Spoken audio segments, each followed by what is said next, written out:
apprends-nous à être entiers à toi. Nous ne le sommes pas.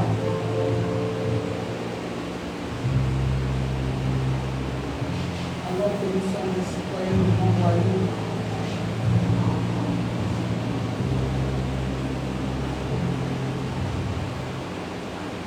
Nous ne demandons rien. Ni nos vies, ni nos biens,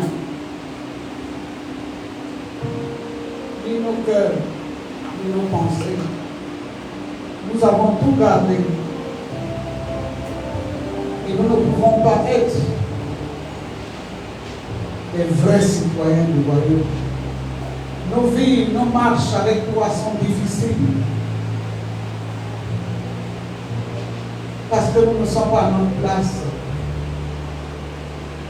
Dans le royaume, nous cherchons un lieu de repos, alors que tu es venu pour nous donner ton repos. Nous ne sommes pas vrais, Seigneur. Nous te mentons tous les jours. Nous ne sommes pas vrais. Mais nous recherchons ta face. Pour faire comme ce milliardaire qui a été humilié en pleine séance. Là où sa personnalité était vue. C'est ce que nous attendons. Nous ne méritons pas ton amour, nous ne méritons rien. Mais ce matin, avec ce que tu me dis, tu m'as dit que tu es l'huile de l'huile. Tu es l'onction de l'onction. Tu es la vie de la vie. Tu nous donnes ta vie pendant que tu la tiens. Tu nous donnes l'amour alors que tu es rempli d'amour. Tu es l'expression de ce que tu dis. Et ce matin, dans ta parole, j'ai voulu comprendre comment être la bonne odeur de Christ. Comment être ce parfum de Christ. Même ça, le monde nous hait, pas parce que Christ nous a aimés, parce que non seulement nous prétendons d'être Christ, mais nous manquons de cette bonne odeur. Nous manquons de cette bonne nouvelle. Nous manquons d'être des citoyens d'un royaume déjà préparé. Il nous a prédestinés, destinés et prédestinés à être des enfants de son amour. Ce matin, Seigneur, accomplis-le dans nos vies. Afin que nous vivions réellement les bénédictions qui sont attachées à ces paroles. Nous sommes loin des bénédictions. Cette femme cananéenne a dit que nous ne sommes que des petits chiens, nous mangeons des miettes qui tombent. Mais jusqu'à aujourd'hui, nous sommes incapables d'être à la table, nous ne mangeons que les miettes des petits chiens qui tombent de la table. Alors que Christ est mort pour moi. Seigneur, ce matin, sois cette huile dans ma vie. Que je fasse ta volonté. Je me suis battu avec toi ce matin pour ne pas parler, pour ne pas dire aux gens ce qui me dit de dire, parce que je vais frustrer, je vais blesser, je vais écorcher. On veut avoir des programmes où tout est bon, mais Dieu n'est pas heureux. Le Seigneur, que ça change. Nous voulons que toi tu sois heureux, glorifié par nous. Et que nous apprenons chaque jour à aller de l'avant avec toi. Aide-nous, Saint-Esprit. Au nom de Jésus. Amen. Amen. Je vais partager quelques paroles. Une ou un pas que ses serviteurs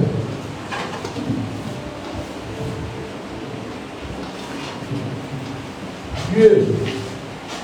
Il ne oint pas que ses serviteurs. Il oint les gens qui doivent le servir.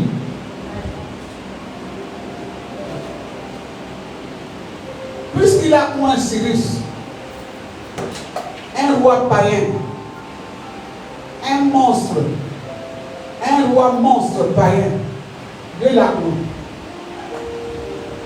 Parce que dans son état, il devait accomplir des choses qui étaient favorables pour le royaume.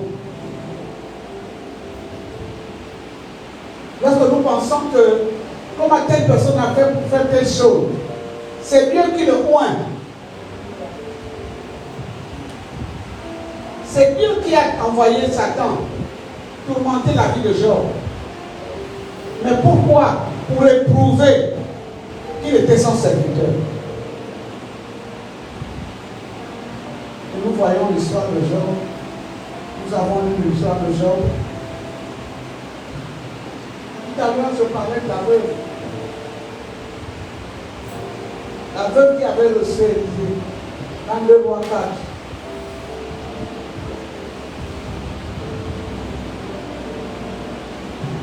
Est-ce qu'il fallait que Élisée, le prophète, il n'a qu'un seul endroit que dans la maison de cette veuve? Cette veuve était un hôtel où Dieu devait accomplir le grand ciel. Elle n'était pas la seule veuve. Elle n'était pas une veuve qualifiée. Dieu avait quelque chose à faire avec cette veuve.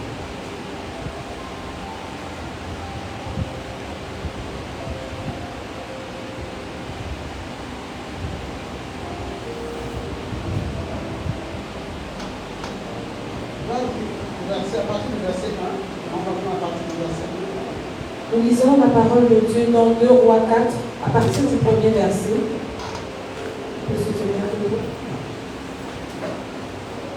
Une femme d'entre les femmes des fils des prophètes cria à Élisée en disant: ton serviteur, mon mari, est mort.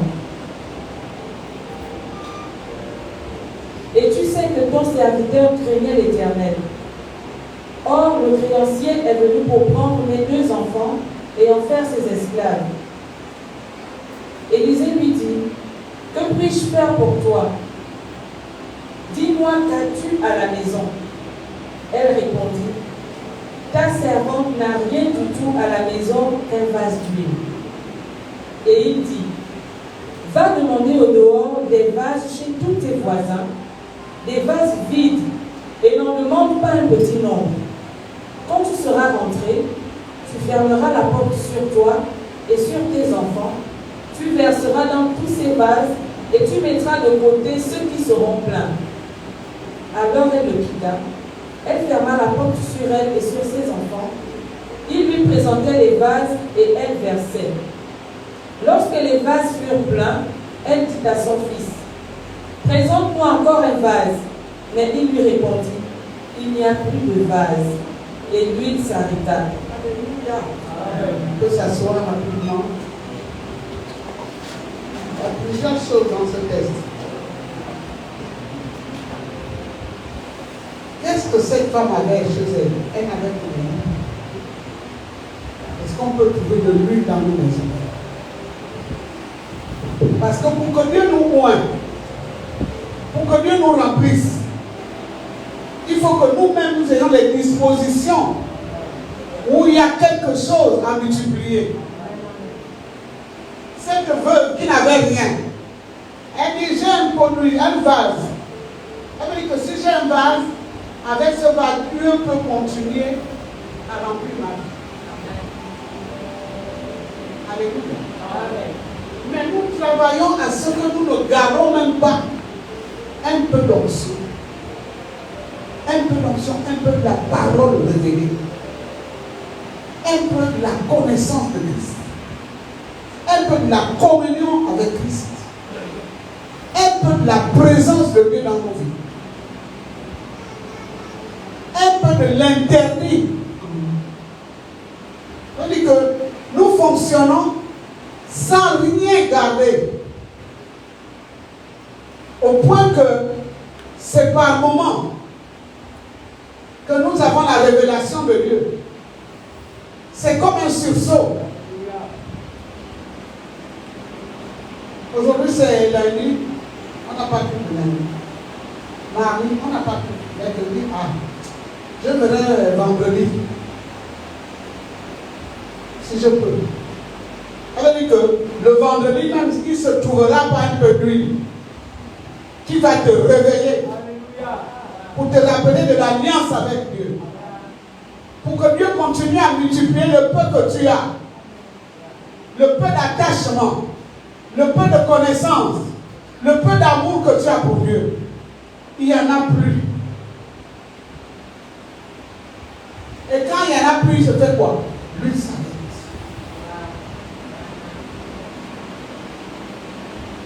L'huile coule par rapport à la disposition que tu as de garder. Tu gardes la révélation de Dieu. Tu gardes les promesses de Dieu. C'est lui, c'est la parole, c'est Dieu. L'huile n'est pas seulement ce que vous voyez, mais l'huile est la présence de Dieu. Il est l'huile de l'huile. Il est l'huile pour moindre. Puisque tu es un brigand, mais dans ton brigand, tu dois faire quelque chose qui est valable pour le royaume. Il va te moindre pour ça. Jusque tu accomplisses ce que tu dois faire en faveur de Dieu. Même si tu l'as, tu ne veux pas l'aider. Tu ne veux pas gagner.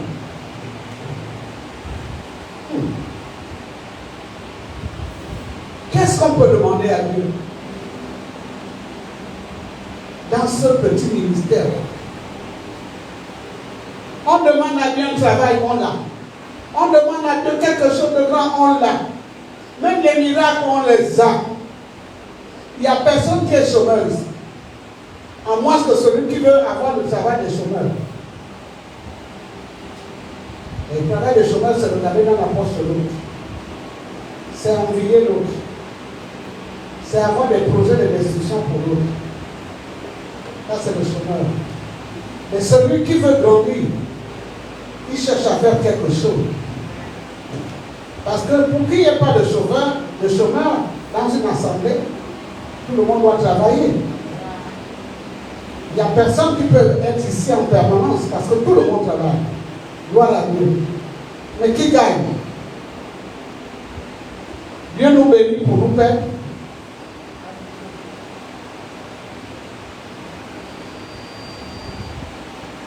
La veuve n'a pas parlé beaucoup. Elle n'a pas dit je vais réfléchir, je vais pas. Il dit j'ai qu'un vase. Donc j'ai une porte ouverte pour que je sois béni à l'infini. Que je sois une source de bénédiction. Et c'est ce que Dieu est dans nos vies. Lui, sa présence, son action, sa puissance, tout. Lui. Être en joie, c'est avoir lui. Être en paix, c'est d'avoir lui. Ne pas avoir de mauvaises pensées, c'est d'avoir lui. Aimer les autres, c'est d'avoir lui. Vouloir travailler avec tout le monde, c'est d'avoir lui. Voir les gens heureux, c'est le signe que tu as lui qui coule en toi. Tu veux tellement en donner que tu veux que tout le monde ait une part. Tout le monde ait une part. Mais quand tu donnes, on veut te couper le bras. Le manque lui. C'est que quand tu donnes un peu à l'autre, lui veut prendre ton bras. Et la veuve, non seulement elle a réglé son problème physique, mais spirituellement, elle a été une femme épanouie. Alléluia. Spirituellement, elle a été épanouie. Parce qu'elle était dans l'huile de l'huile. Elle était dans la parole prophétique. Elle était dans les promesses de Dieu. Elle était dans l'obéissance à Dieu. Elle servait Dieu. Elle connaissait la pensée de Dieu. Qu'est-ce que Dieu doit penser pendant que je suis en train de manger? Est-ce que Dieu trouve bon que je mange et que le voisin à côté peut-être qu'il n'a pas mangé? Qu'est-ce que je fais? Bonjour, ça va? Ah, J'ai mon enfant, si ce n'est pas des brigands, j'ai mon enfant qui est là. Ah, tu as compris. Pourquoi tu t'as intéressé à dire bonjour aujourd'hui? Parce qu'il avait besoin. Élisée pouvait rentrer ailleurs, mais l'esprit de lui l'a amené là où il y avait un fond pour le tuer. Lui enverra son serviteur pour venir te donner un miracle sans fin. L'onction sans mesure. Les bénédictions sans mesure. C'est qu'à chaque fois on vient, on prophétise sur toi. On te dit les choses. Tu te demandes, mais l'autre là est venu de l'Abidjan, il a dit ça. L'autre est venu de la Guinée équatoriale. L'autre est venu là-bas. Ah, toujours sur moi. Ah oui, c'est ça. Parce qu'il faut que tu sois rempli de ce truc-là. Et que quand Satan te dit tu es rien, tu te rappelles à ce qu'on t'a dit. Que tu seras grand. Que tu iras dans les nations. Pas pour aller demander, mais pour aller dormir. L'apôtre Paul a dit de pauvre que je suis, mais enrichissant plusieurs. Et quand tu enrichis plusieurs, il y a plusieurs aussi qui se souviennent de toi. Alléluia. C'est à cette dimension-là que Dieu nous donne. L'église dans le monde. Écoutez, là où lui a coulé, si on ne l'explique pas, tout le monde va glisser. Dans lui, on ne tient pas. À moi, quand je ne tiens pas là, que ce ministre de l'Intérieur, on ne m'enlèvera pas. Non, tu sais que quand on t'enlève, puisque tu glisses, tu n'es pas attaché par quelque chose. Tu seras à un autre poste encore plus grand. Puisque tu es dans lui. Tu ne penses pas que, oh, on m'a fait un complot. On a voulu m'enlever. Non, là c'est des ténèbres. Lui ne te fait pas penser à ça. Tu sais que tu es dans lui, tu n'es coincé par aucun problème. Ça, on a besoin de toi ici aujourd'hui. Demain, on te veut là-bas. Non, on parle de toi. Non, quand il est passé chez nous, on était trop bon. C'est comme ça qu'on forme les guerres. Et même dans le royaume de Dieu. Les anges rendent des comptes à Dieu. Quand on a travaillé avec celui-là, avec celle-là, on était vraiment obéissant. On veut vraiment travailler avec lui. On veut l'avoir avec travailler avec lui. Et c'est ce qui se passe. Là où tu es, sois bon. Manifeste ta bonté. Là où tu es, fais de bonnes choses. On parlera de toi, de tes enfants. Alléluia. Amen. On fera du bien à tes enfants. Amen. À ta progéniture, même à ta famille. À cause de mon petit passage là sur la terre, il y a des fois mes frères, vous mes enfants, on reçoit, oh, au Gabon, là-bas, je connais la politesse, tu la connais, oh, je suis son frère, je suis son frère. Oh non, viens manger chez moi. La maman là, oh non, la maman là, oh. Et quand tu viens au Gabon, la maman là, oh, c'est une grande sorcière, oh, oh, allez chez elle. Pourquoi? Parce qu'il a pas mis dans toi. Alléluia. Tu nous parles de lui, tu m'as parlé, tu suis rentré là, c'est rentré là. Quand on regarde dans Daniel, tu vois ce que Daniel a fait. Comment Daniel était non brûlé. Lui, il a travaillé dans la cour du roi Nabuchodonosor. Nabuchodonosor,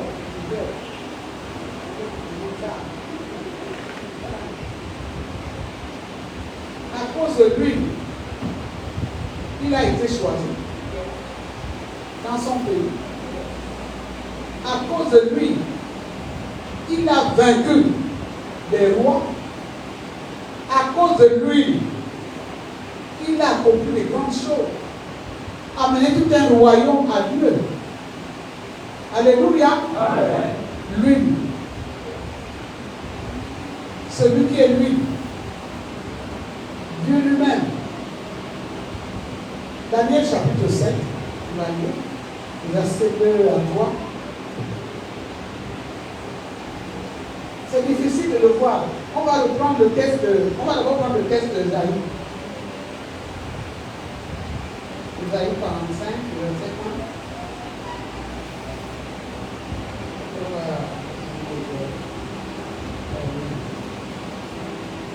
1. Esaïe 45, verset 1. Ainsi parle l'Éternel à son coin, à Cyrus. Alléluia. Qu'il tient par la main pour terrasser les nations devant lui et pour relâcher la ceinture des rois, pour lui ouvrir les portes afin qu'elles ne soient plus fermées. Amen. Mais qui était Cyrus? Il dit mon point. Cyrus était pas un roi païen. Mais Dieu l'a oint pour détruire les 4 empires. Alléluia. Les 4 animaux qui étaient là pour terrasser la main de l'Éternel. Il a envoyé Cyrus. Il a tout simplement oint Cyrus. Il a dit, toi tu vas accomplir ça. Est-ce que vous comprenez mieux? Alors, qu'est-ce qu'il ne fera pas pour son peuple, pour ses serviteurs et ses servantes? Vous pensez que nous pouvons manquer de la présence de Dieu? Que la gloire de Dieu ne nous accompagne pas? Que l'onction de Dieu n'est pas en nous? L'onction de Dieu, c'est sa parole. Ne courez pas après l'onction, c'est sa parole. C'est l'abondance de sa parole. C'est la révélation de sa parole. C'est le feu de sa parole. Dieu l'a mandaté, il a obéi. Et il est parti. Alléluia. Pourquoi? Parce qu'il fallait qu'il accomplisse un mystère de Dieu. Alléluia. Dieu, dans le cas de Job, lui a appelé Job. Job était un homme intègre devant lui. Mais Satan est rentré dans la vie de Job. Par qui? Par qui?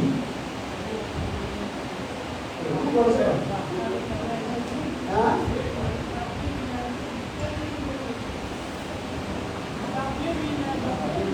Par Dieu. Dieu a envoyé qui? En fait, c'est ça la question. Dieu a envoyé qui? Satan. Donc vous comprenez un peu comment Dieu fonctionne. Donc il est tout valable pour nous d'obéir à ce que Dieu veut faire. Parce que si tu ne le fais pas, il prendra un païen. Et ça te fera plus mal. Et tu diras que Dieu est injuste. Parce que le païen est disposé pour lui. Il le prend, il l'utilise. Pas en ta faveur. Tu diras, mais bon, c'est mon Dieu à moi. C'est mon Père. Il utilise l'ennemi pour me faire, pour tester ma foi, pour tester mon niveau de communion avec lui. Vous voyez? Donc, les problèmes que nous avons, c'est pour ça qu'il dit que les épreuves sont des passages obligés pour la gloire. Si tu acceptes les épreuves, en sachant qu'après cette porte d'épreuve, comme dans la vie de Job, après les épreuves, Job a été béni au-delà de ce qu'il était auparavant. On est d'accord? Qui a fait cela? Mais il y avait un passage. Et c'est ce passage-là que nous, les chrétiens, les enfants de Dieu nés de nouveau, on ne veut pas accepter. Parce que nous sommes plus saints que Dieu. Est-ce qu'on est ensemble? On est plus saints que Dieu. Donc il n'est pas question que moi je sois injurié. Il n'est pas question que moi je suis rejeté. Il n'est pas question qu'on m'abandonne. Après tout. Est-ce qu'on comprend? Mais à Dieu lui-même, cela a été fait.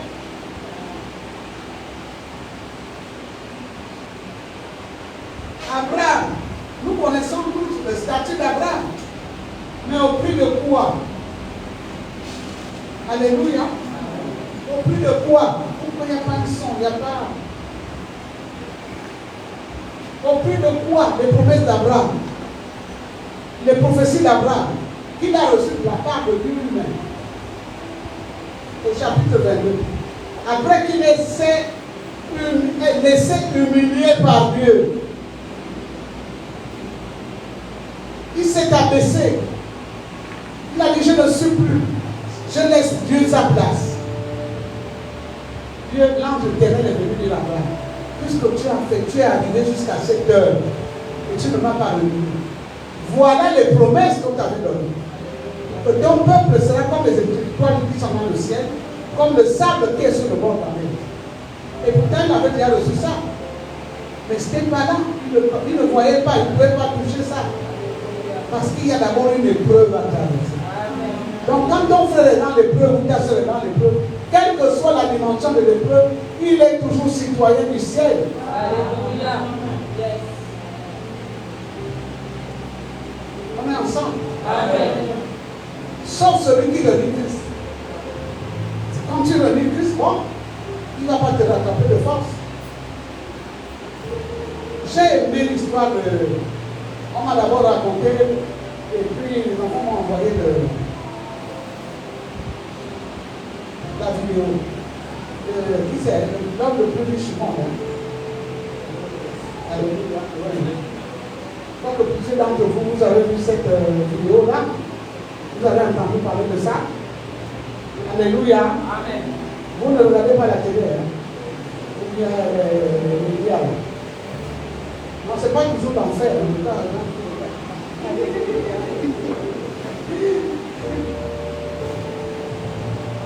Qu'est-ce qui s'est passé? Moi, je ne doute pas trop parce que l'esprit m'atteste que c'est peu.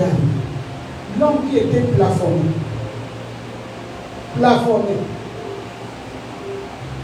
Nous le revenu ensemble devant des milliers de personnes. Qui pouvait rivaliser avec, comment ça s'appelle? On a entendu parler de lui. Comment vous ne savez pas ce qu'il est arrivé?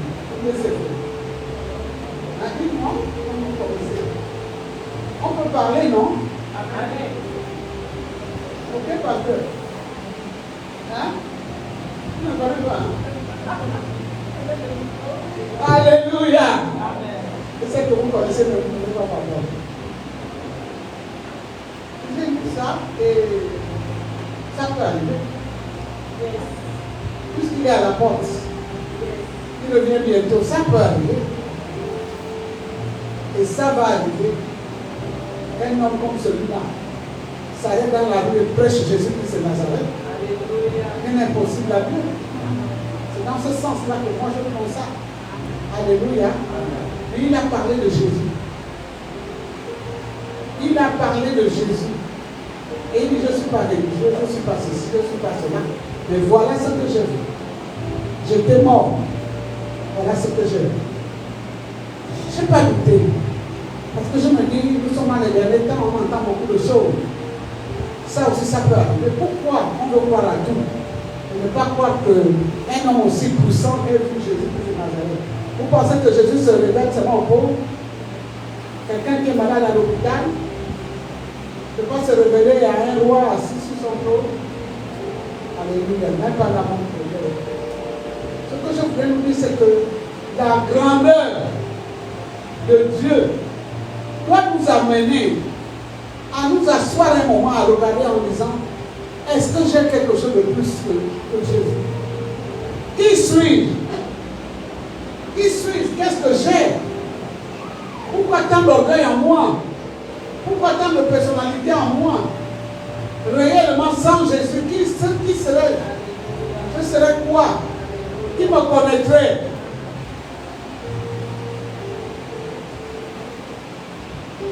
C'est lui qui fait et c'est lui qui défait.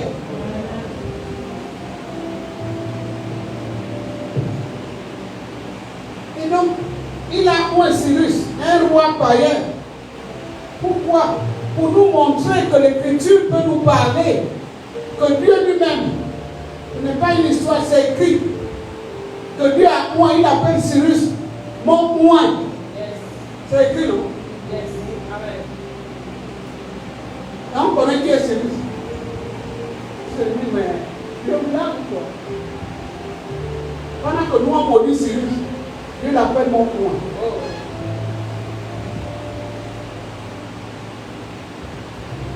Il faut comprendre lorsque les messages de l'évangile vous reprennent et lorsqu'on vous méprise, c'est deux choses.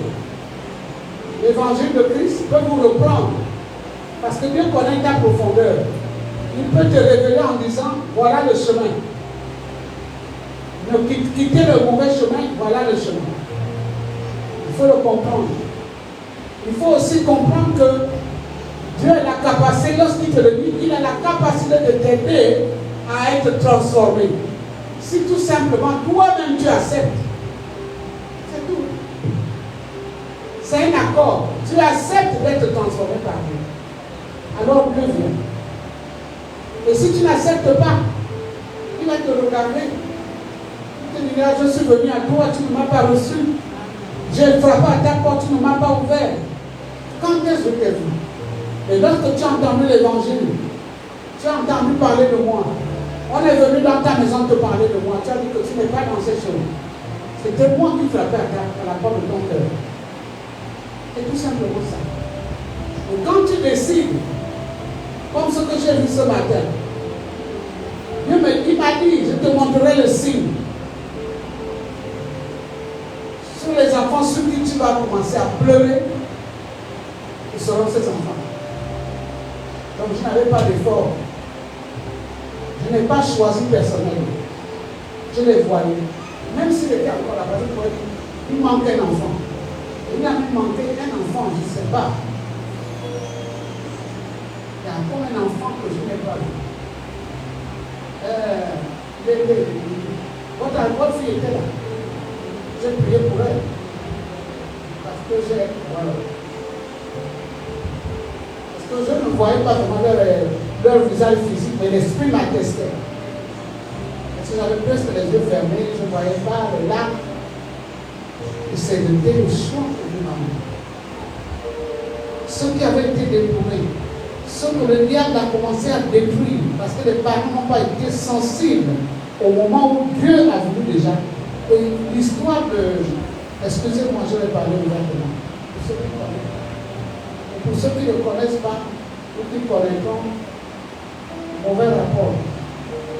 Maman Julienne était ici avec ses enfants. Et sa fille Diana, une de ses enfants, sa fille. Et le Seigneur m'a dit de dire à sa maman et à son frère qu'elle doit prêcher un dimanche. Je suis venu vers eux, vers le frère, je dis, il y en a qui doivent prêcher. Il dit quoi? Elle était en 5e ou en 7e. Qui se rappelle de ça? Voilà, j'allais. Elle doit prêcher. Non. Le frère est venu me voir pour dire, non. On ne peut pas commencer à la faire prêcher. Elle doit apprendre d'abord. On verra après. Je ne sais pas, non, c'est venu parler. Elle a encore d'autres titres. Non. J'ai dit, Dieu l'a équipé, elle a dit, tu as un message en nous. Dieu veut me donner un message. Donc, c'est le monde. Et là, c'est la responsabilité. Et Dieu m'a parlé. Il a refusé. Bon, elle a continué quelques temps après. Quand elle a fait un enfant, ça, elle a eu un enfant, et puis bon. Elle est bien mariée. Elle est mariée, hein. Pour dire que vous voyez, mais comme vous, j'ai été choisi par vous. C'est pas pourquoi vous n'acceptez pas que je sois choisi par Dieu et que je ne dis pas les choses pour faire. Et de passer le temps. Et de chercher à faire. Et même là, je me parle de quelque chose. Même pour recevoir les gens, je dis je ne reçois pas. Je préfère que Dieu me parle de Dieu sans les recevoir. Parce que si je les reçois, je connais un peu leur vie. Et le jour où Dieu va me parler, mon Dieu, c'est parce que je suis allé la voir pour parler de ma vie, je vais être prophétique sur moi. Ah, je sens même compte avec moi. Pour dire que lorsque Dieu choisit un de nos enfants, Seigneur, c'est toi qui es mon chef. Je te laisse faire. Dieu lui-même va faire. Parce que si vous écoutez les témoignages des grands hommes de Dieu, les gens qui ont fait de grandes études alors, et qui ont eu des grands diplômes, vraiment des super diplômes, mais aucun jour, Dieu leur a laissé fonctionner avec ces diplômes. Ils ont commencé à servir le Seigneur jusqu'aujourd'hui. D'autres sont partis, d'autres n'ont pas pu exercer ce qu'ils ont appris de l'enseigner.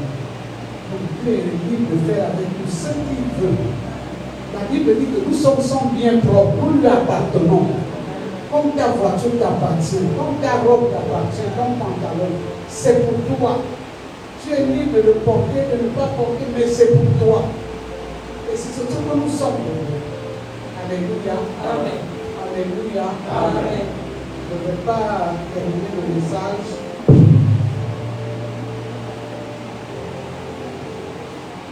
Je ne vais pas parler aujourd'hui.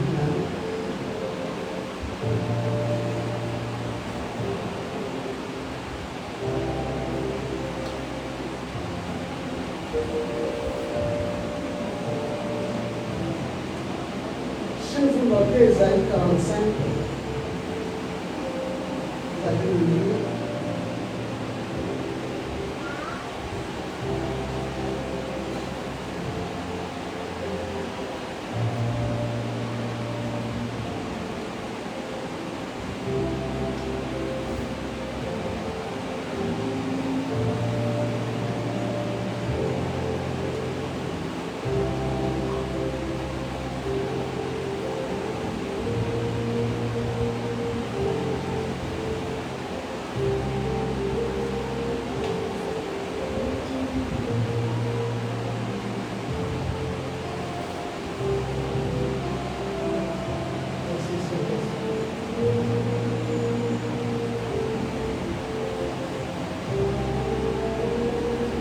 Esaïe 62.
Continuer ce message en semaine. Je ne vais pas partager 3 minutes. Je me sens pas se lever dans la présence.